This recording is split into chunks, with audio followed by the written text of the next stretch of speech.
out of the past. Phantoms of a world gone by speak again the immortal tale, declared insane.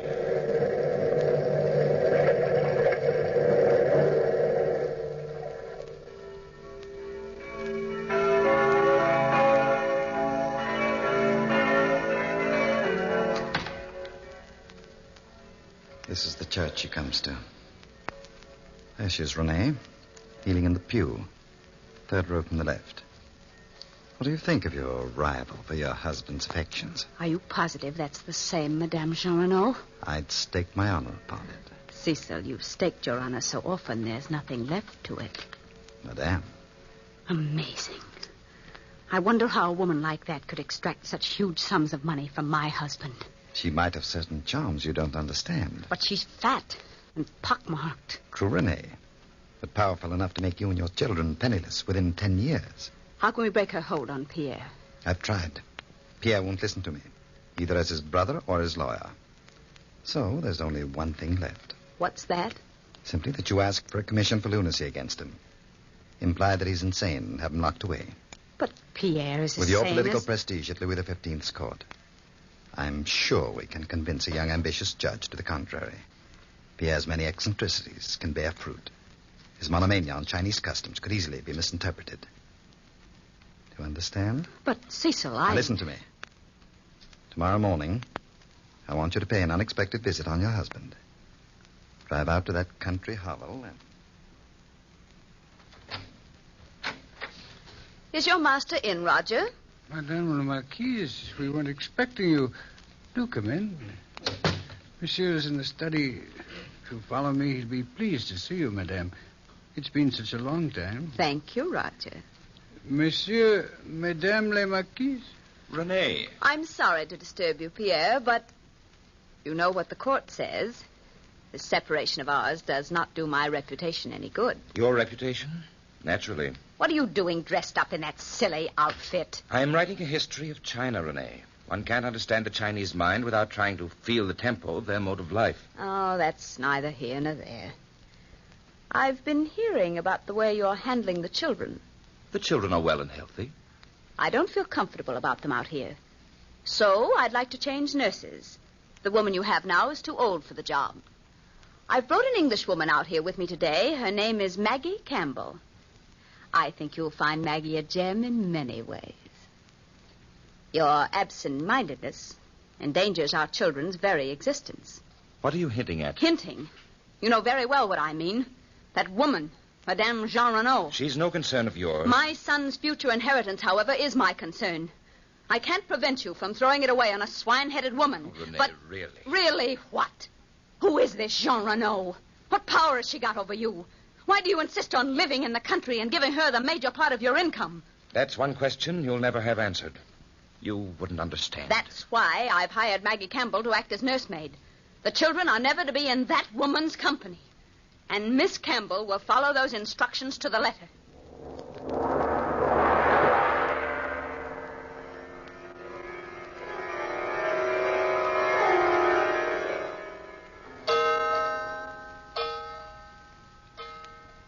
Well, Renee, I didn't expect you to come back so soon. It didn't take me long to sell Pierre on the idea of hiring your fatuous Miss Campbell, Cecil.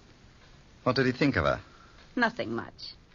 My story was completely believable. We can depend on Maggie Campbell to weave an interesting web for Pierre to stumble into. In the meantime, you've work to do. Work? I've invited young Bianchon for a party at your house this evening. Aren't you presumptuous? Not at all. That fool has always been in love with you. His uncle is a judge of the inferior court, Monsieur Popinot. If you can convince Bianchon to bring his uncle into our camp, our commission for lunacy against Paupière is won. You're in a position to do both of them a great deal of political good. It might be wise to remind them of it, gently. The party is to start it now.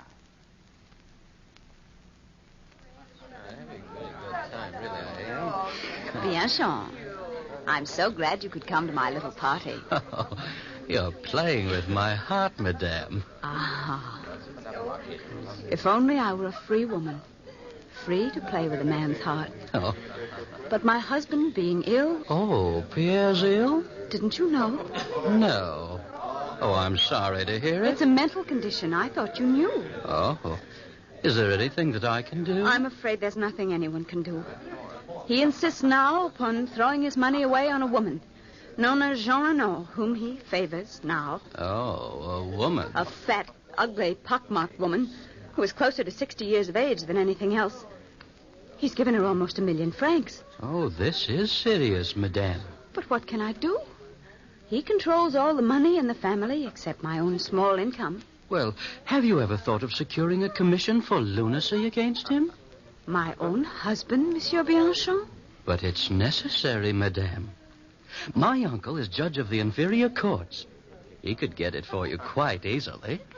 If you'd consent to visit with him, I'm sure... Bianchon, Yes? could you persuade your uncle to visit me here in my home? I would repay him for his trouble. A close friend of mine, Philippe Brett, is head of the civil courts. He could do your uncle much good if I suggested it. Oh, but of course, Renee.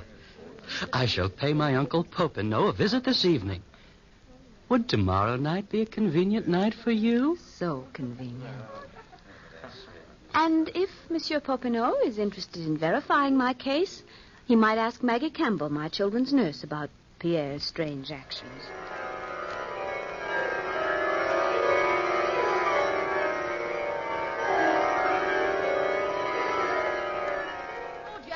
Roger, if you're the butler in this loony house, come over here and bottle.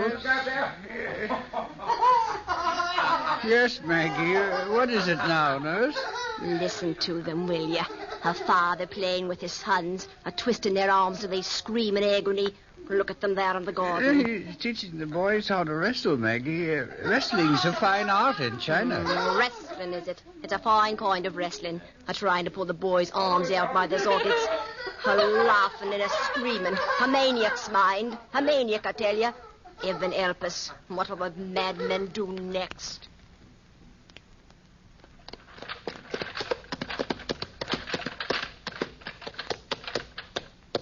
Thank you, driver. Uncle Popinot? Uncle Popinot? Well, if it isn't my nephew. Well, Bianchon, come in.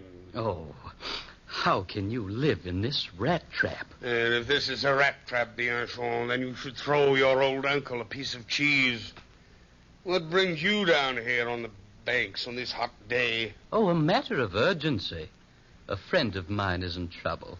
Trouble. Life was ever thus. Her husband is stark staring mad. And the poor woman hasn't the faintest notion how to go about getting a commission for lunacy. Who is the lady? Madame la Marquise d'Espard. Madame de la Marquise? Yes? She probably knows more about these things than you do, nephew. Nevertheless, I'll see her when she arrives. She's not well, Uncle. You can't expect her to visit you in a place like this. Besides, she's a close friend of Philippe Brett, and he's the head of the civil courts and can do you a lot of good. That crook? Oh, Popinot. Madame la Marquise had the kindness to invite us to dinner at her house tomorrow night. Bianchon, I'm surprised at you. You know very well that I'll be the examining judge on the case, and our courts forbid a judge to dine in a petitioner's home. It's against the law. Oh, yes, I'd forgotten. After dinner, then, Uncle? Well, she can see me here. In all fairness to her, she's ill, Uncle. Drop in at her house. Was it a request or a demand from Bianchon? Both, I imagine, Uncle. Even a judge is afraid not to grant her demands. A woman like that is a powerful factor at court. Then you will drop in and see her? Yes, tomorrow afternoon at 3. But warn her not to serve any food or drink to me at all. Oh, yes, Uncle. She will be well warned.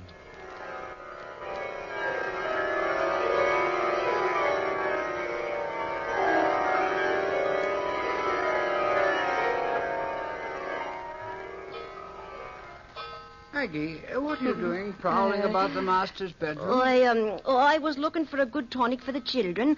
The master keeps all the medicines locked up here.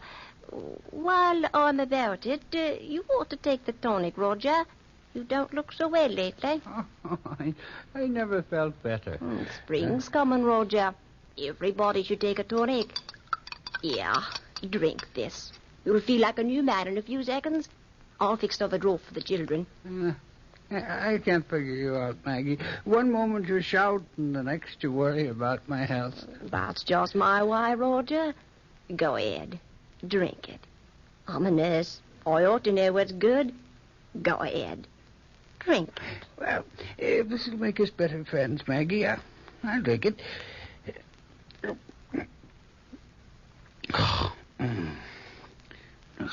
Tastes like poison. Roger. Roger. The master's calling, Roger. See what he wants. I'm coming, Monsieur Le Marquis. Better come along to the study, Roger. I'm expecting a visitor, and I'd better have the place looking spick and span.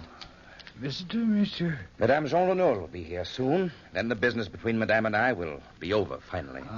I'm glad. Monsieur, look at the study. More Chinese books than all of China. I need them. What's the matter, Roger? I feel so ill, Monsieur Le Marquis.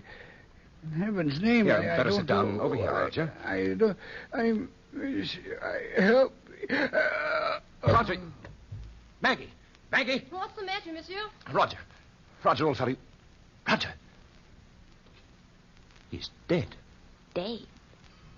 His skin is turning black, monsieur. Black? As if he had drunk. Yes. Just as if he drunk a strong draught of Chinese poison. How do you know the effect? I'm a nurse, sir. Now your madness is no longer innocent. You're a murderer, too. Poisoning a poor, helpless man just because he disagreed with you. What are you talking about, Maggie? You know what I'm talking about, monsieur. You're a murderer. A murderer. And I'll get the police for you, poisonous all in the middle of the night.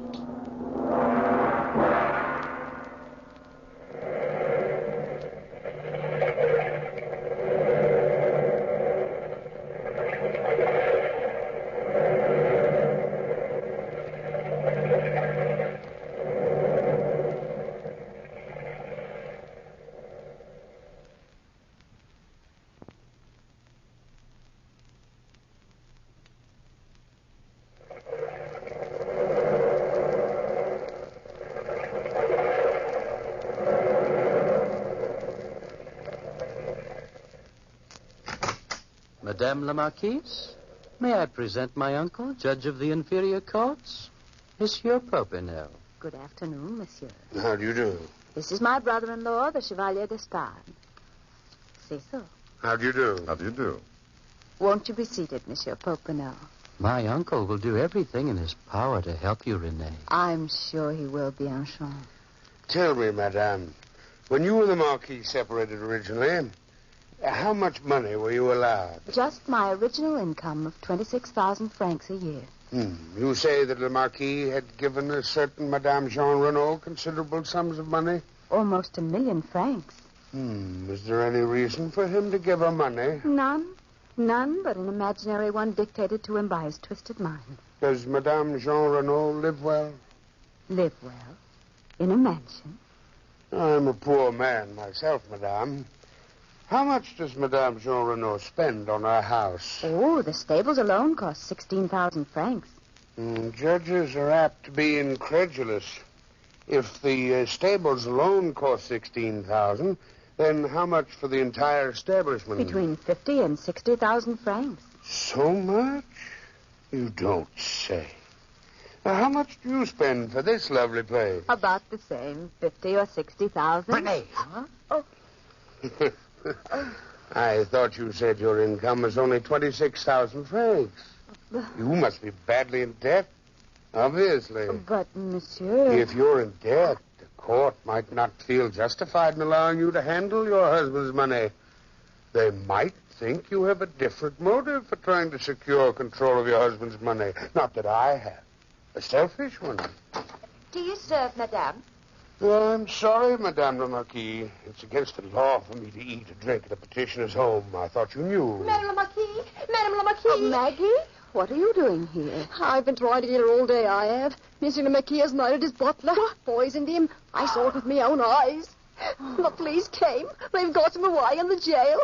He's stark, staring, raving mad, he is. Murder now. Well, Monsieur Popinot, is murder a part of a sane man's mind?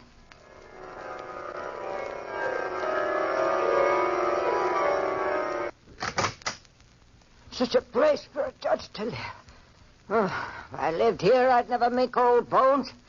Monsieur Popinot. Yes? I got your summons to come and see you in your house. Well, here I am. Here you are. But who are you? Madame Jean Renaud. Kind of a judge are you, anyway, living here? Huh? You must be an honest one. Yeah? What do you want to see me about? I've learned that you've been receiving extraordinary amounts of money from Monsieur le Marquis d'Espard. Oh, as a matter of fact, I have. What seducer's art have you been using on Monsieur le Marquis? Oh, seducer's art. Look at me, monsieur. Fat, ugly, hideous. What kind of a vamp would I make? Well, that's a question I can't answer. But you'll have to. Monsieur, I'm sorry, but I am under oath. I can never divulge the reason that monsieur gives me the money. Madame, if you have any pity for your benefactor, you'll tell me. A commission for lunacy has been taken out against him. Huh? You're named as having some strange power over him. Power which is supposed to have driven him mad. Oh, great heavens. I am as good as Monsieur le Marquis and warned him. He's a saint, that man. A saint, monsieur. Yes, but he isn't at home. He's at jail. Madame Jean Renaud.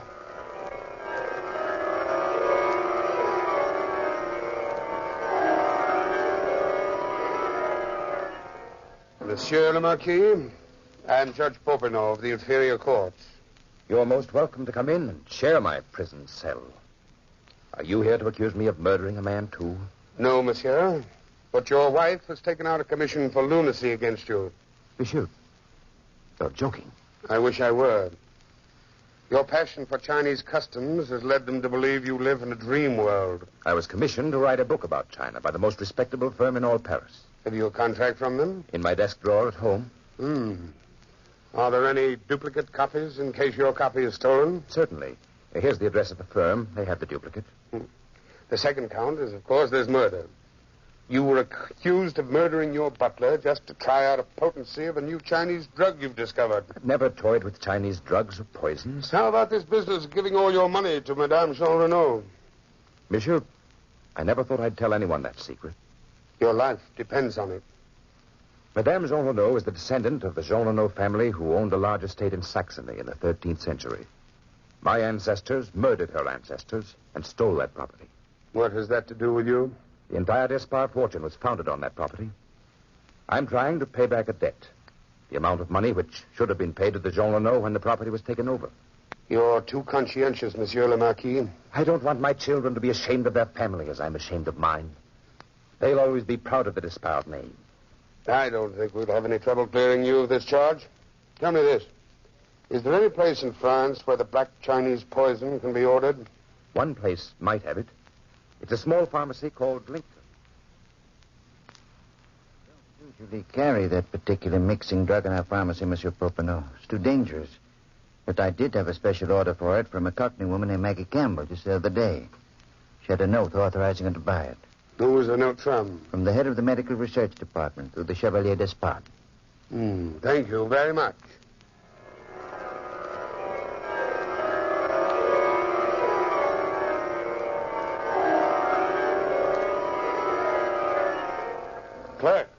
Clerk, has Monsieur le Marquis d'Espard's contract arrived from Paris? Yes, Monsieur Popinot, this morning. Where's Madame Jean Renaud? She's waiting for you now, Monsieur Popinot.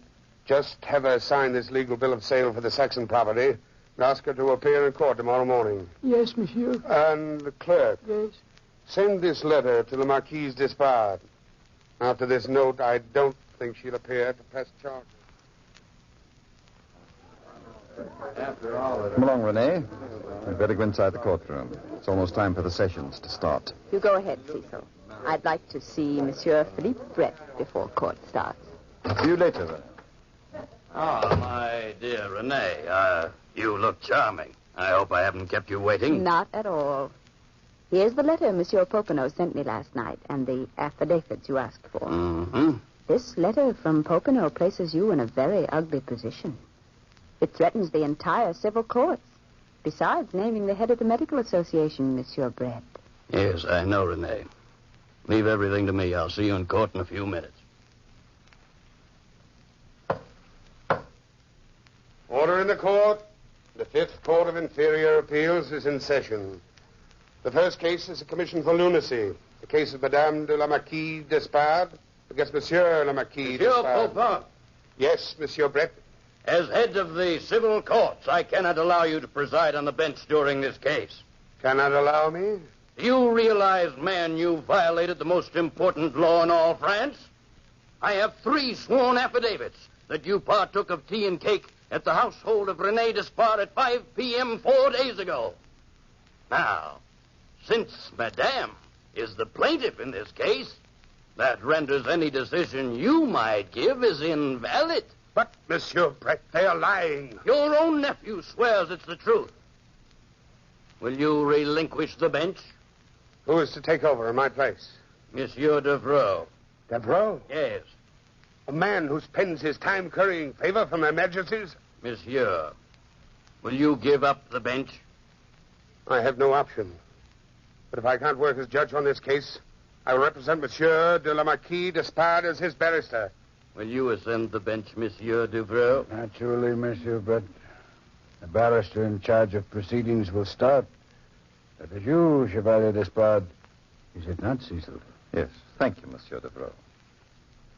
In behalf of my client, Madame la Marquise, a poor innocent woman who has been robbed of her children, her income, and her home by a lunatic husband who is guilty of murder. You only presume he's guilty of murder. I presume nothing, Popinot. He has already been tried and convicted. When? 10 minutes before court started. I signed the papers, Monsieur Popinot. You did, Brett. Yes. You haven't the foggiest notion of what this case concerns. I have definite proof that Maggie Campbell was hired to murder the butler. Here it is. My proof that Monsieur le Marquis is innocent. Judge Devereux, you can set aside this conviction. Chevalier, let us proceed. A woman named Madame Jean has forced Monsieur le Marquis to give her over 1 million francs. We all know that Monsieur Popinot made up that story about the Saxon property to fool the court. But these are lies, Monsieur Devereux. Continue, Chevalier. And last but not least, we base our claim on the fact that Monsieur le Marquis thinks he lives in China. Ha! Is that a thought for a sane man? Monsieur le Marquis is writing a book on China. He has a contract for that book. We investigated the contract, Monsieur Popinot. The Paris firm swears they never drew it up. You've done well, gentlemen, to make a mockery of the courts of France. This trial is a farce, a plain farce. Of course, you grant the commission for lunacy, you will be heaped with honors by these weakling fools. That is only your opinion, Popinot. Judge Devereux, remember, your conscience will weigh heavily on your soul. If you send this man away, you will have only yourself to answer to.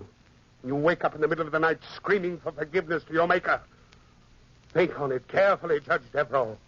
Think before you make a decision. There is no need for thought. I demand an immediate decision. There's only one decision I can possibly make. An honest one.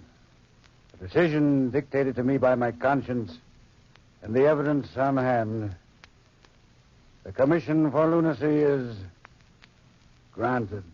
Monsieur Devereux, I'm as sane as you are. You can't lock me up.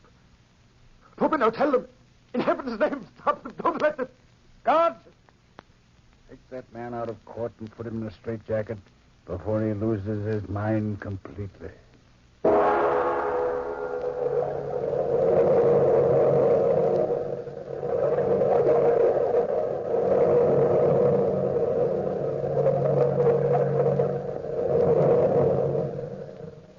From the time-worn pages of the past, we have heard the story declared insane. Bellkeeper,